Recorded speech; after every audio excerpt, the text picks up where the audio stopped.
show here is to get from creatine to green phosphate, we have to put in energy and we have to put in phosphate, right? That doesn't really show up here very well. But when creatine phosphate goes back to creatine, it gives its phosphate to ADP to make ATP, which is the whole point of it, right? To make the ATP. And then that ATP can go back to ADP by giving off its phosphate for cellular work. Not a perfect diagram, but it's got some parts of it to show the cyclical nature of this. Just our order of, if we were somehow to only use one of these at a time, which again, that's a false idea because we're using these all the time, well, most of these all the time, but ATP will get used up very quickly within a second or so, creatine phosphate in 3 or 4 or 5 seconds, glucose goes longer, glycogen into glucose. If we are long term, we start to break down fats. If we're starving, we start to break down proteins for our energy. Myoglobin, very abundant in whales and other things that hold their breath a lot, I guess. Swimmers, maybe.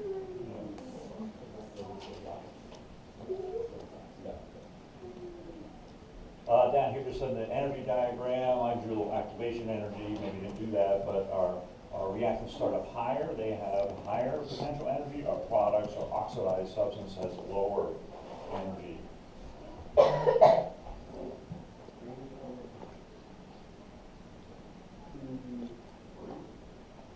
And basically our creatine and our ATP are reactants. The phosphate's going to move to the creatine, so there's our creatine phosphate.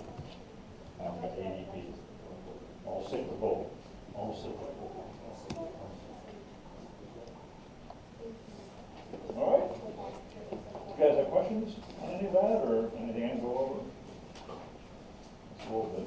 So I didn't put much in. I didn't put anything about muscles in there. I should have. Huh? That was a big part of those notes, really. All right. Well, we're gonna jump into today's notes, and this is difficult and complicated. I want you to remind you what we did the first set of notes. And we looked at the electron transport system, or the electron transport chain. That involves using NADH and oxygen to generate ATP, or FADH2. Either of those are starting points in the electron transport chain. But that's kind of the end result. We're looking now we're starting at the beginning finally. We're going to look at what happens to glucose. When you eat sugar, what happens to it? How do we get energy from it? It involves the electron transport chain, so that's not out of the picture, but that's a whole separate thing that's going to be happening on its own.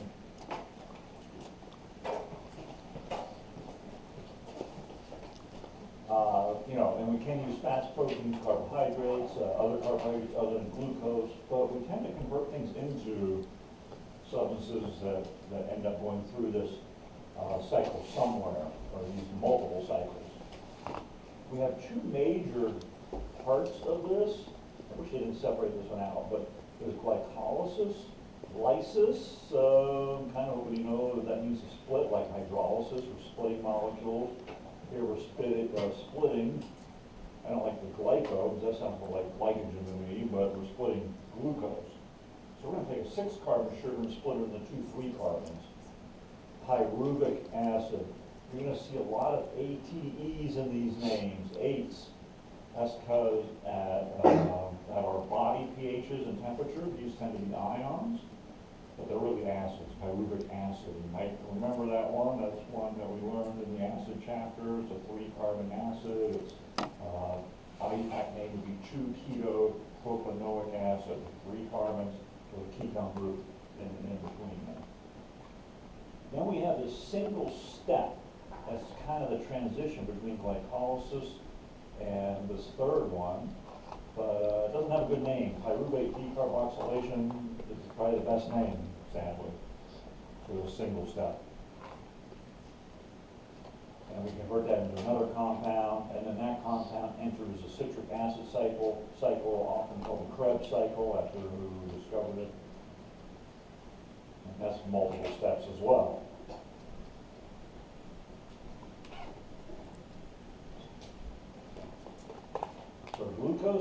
get, right, from our stomach basically, or into our cells.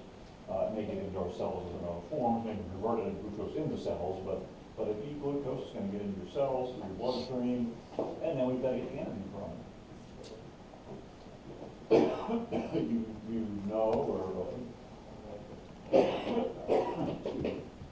are familiar with the reaction, the equation of glucose plus oxygen makes carbon dioxide in the water.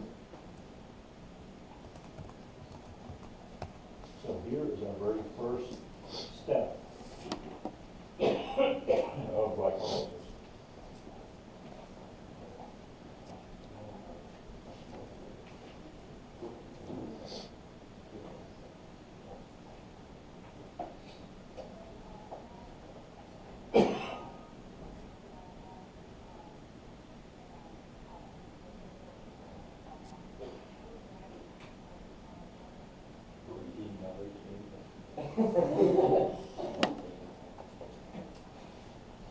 So glycolysis takes place outside of mitochondria, in cytoplasm, and that's important. That's one of the reasons we split this into different processes. Over in this column, we're going to be doing some accounting work. So our very first step, this is very significant, we actually have to invest in ATP. We use up an ATP. I'm having you guys write in the names of the enzymes. So kind of wanting to figure out as we go through this what a kinase is. This is a hexokinase, or the hexo refers to. Yeah, the glucose, or 6 carbon sugar. 6 carbon sugar. And we're phosphorylating this, right? We're adding a high energy bond to the glucose 6-phosphate. We've got these delta Gs. I've got a little trouble understanding this somewhat myself, but negative delta Gs indicate a drop of energy. So these tend to be spontaneous reactions. Probably will not be spontaneous without the ATP, right? That's part of the investment.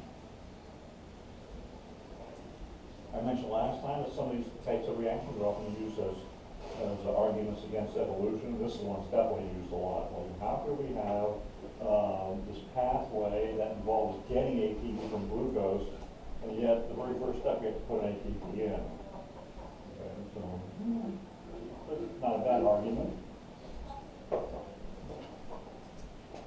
All right, so in our second step, you see we go from an aldose to a ketose. All right, we're making an isomer out of this, essentially, right? We're making an isomer, so our enzyme name, isomerase. Often there's information in enzyme names, not always, but notice on your notes that, here, can I just hold yours up for a second?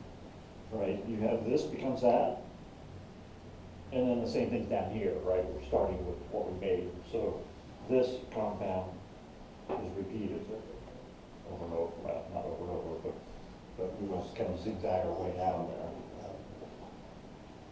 Next time you guys can build these molecules with your kits, which I think helps you understand it. I hope it does. It's difficult and time consuming otherwise. I see different names for this. It's really, I think bisphosphate is probably the name that's on here, I believe. Yeah, bisphosphate. I've seen biphosphate, diphosphate. Can you spell that up for me? Yeah. So there's no expanded ATP in this cell? Yeah, so in this case, there's no real exchange of ATP, and we actually, this is a reaction that probably should not happen. It's positive delta G. So would you know much more about delta G? Is that something you remember much about? Gibbs free energy. Yeah. I think of it as like kind of the energy available for reaction, or the energy that needs to be consumed for reaction to take place. Consumed in this case, is that right? That seems like the energy So it's positive. That's given off. given off. Yeah, the opposite of that. There's a release of energy from that. Consumed. Yeah. So negative delta G is non-spontaneous. So negative delta G is going to be consumed. Who said that in class?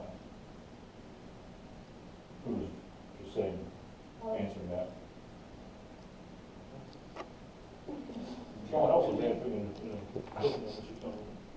you guys study this at all in AP biology, the Gibbs reaction? No, we didn't really study the like separate reactions, we just kind of like.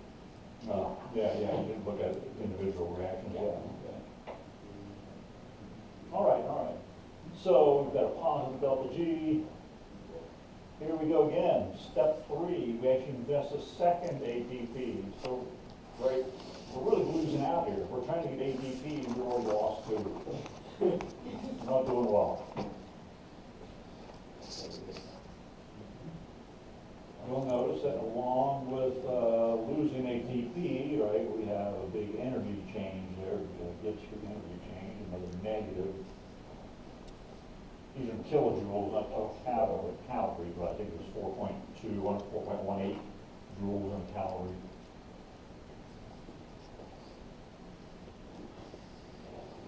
Here's another kinase. This is our second kinase. You want to make a guess as to what a kinase might do? It replaces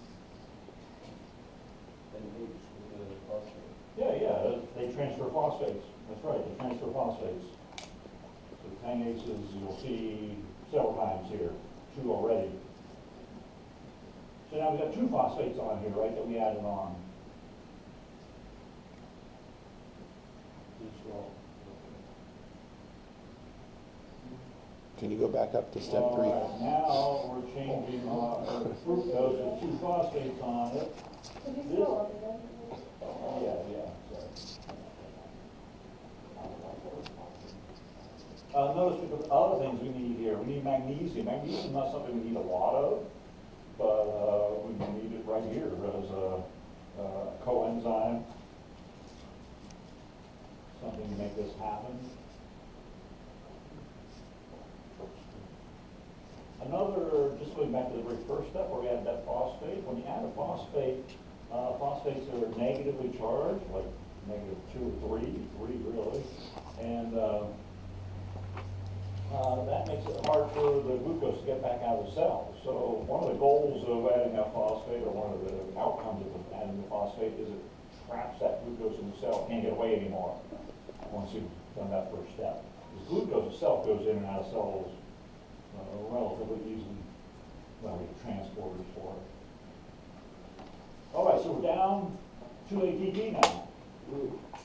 Now here, this step, sometimes you see this also marked as stage 1, stage 2, and what we just saw was stage 1, and now we're entering into the actual glycolysis, the lysis part.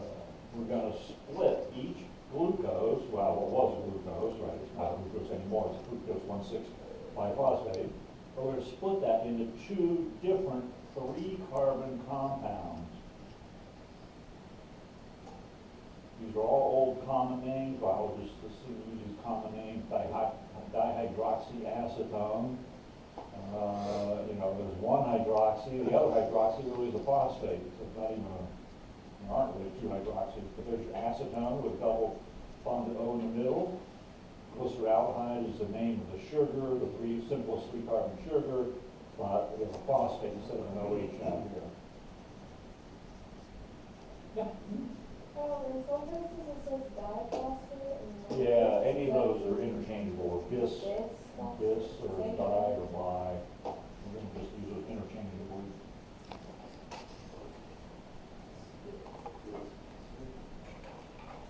Now, out of this, only glyceraldehyde 3-phosphate continues on this path that we're taking. However, we have an enzyme that converts this one into that. Okay, so we can change this into that.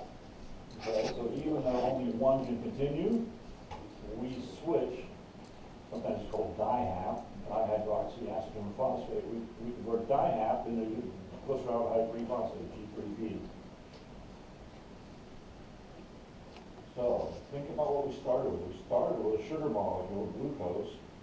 At this point, since we're going to change this into that,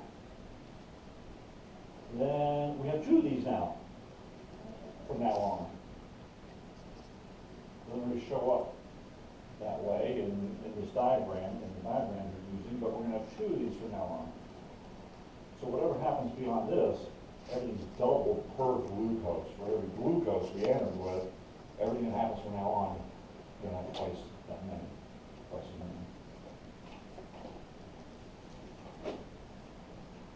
Another isomerase, right? It's an isomer. We're not really adding or removing anything, we're just switching things, moving them around.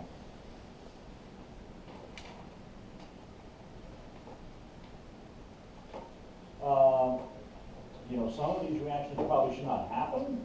Their cellular energetics are such that they shouldn't happen. I think if they're positive, I believe that's the case. But these are, almost all of these are equilibriums. So what happens if we keep removing glyceraldehyde 3-phosphate? What's going to happen to our equilibrium between these two things? If this is going on, continuing on our pathway, yeah, this is just going to keep replacing it, right? So we're going to use it up. So sometimes, even though these reactions might not happen on their own, as long as we keep removing these things, right, they don't back up. We keep drawing it further along and pulling this through, so to speak. Okay, even though we might not expect those reactions to happen. All right, so from now on, per glucose, everything's double.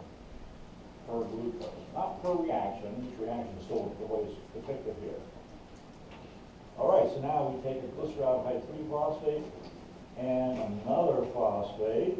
We're going to come up with 1,3-bis or biphosphoglycerate. And we've got 2 phosphates on here now. A dehydrogenase. What's that sound like it does? Takes away hydrogens, yeah. And that's some kind of oxidation reduction, right? That's an oxidation that we're removing. So it's a redox reaction. We can classify this as redox. So I want you guys to look at clues. Here's another indication that's a redox because this gained a hydrogen. It gained hydrogen, so that was getting reduced. The NADH goes to what we looked at on the first day of these notes last week. The NADH goes to the electron transport chain if we have oxygen. Glycolysis can occur without oxygen, but if we have no oxygen or not enough oxygen, the NADH has nowhere to go because the electron transport system needs or requires oxygen. Right? That's what draws the electrons through that system, through the cytochromes and the flavoproteins. Per glucose, now in our accounting, we're down to ATP, but we're up to NADH. So if we have oxygen, how many ATP can we get from this? 6, 3 each. Yeah. So now we finally, right, as long as we have oxygen, we're in the red, or the black. We're in the black, right? Yeah, the black's the good one, isn't it? And the red's when your business is failing, yeah. What is NADH? So NADH is a highly reduced compound. This is what we did in our notes before. This was presented as reducing power. These are the high energy compounds that we take somewhere else and generate ATP from. And that other place is in the mitochondria, at least for eukaryotic cells, and requires oxygen. It's an anaerobic process. I'm sorry, aerobic, not anaerobic. So at this point, I taken 2 hydrogens from both of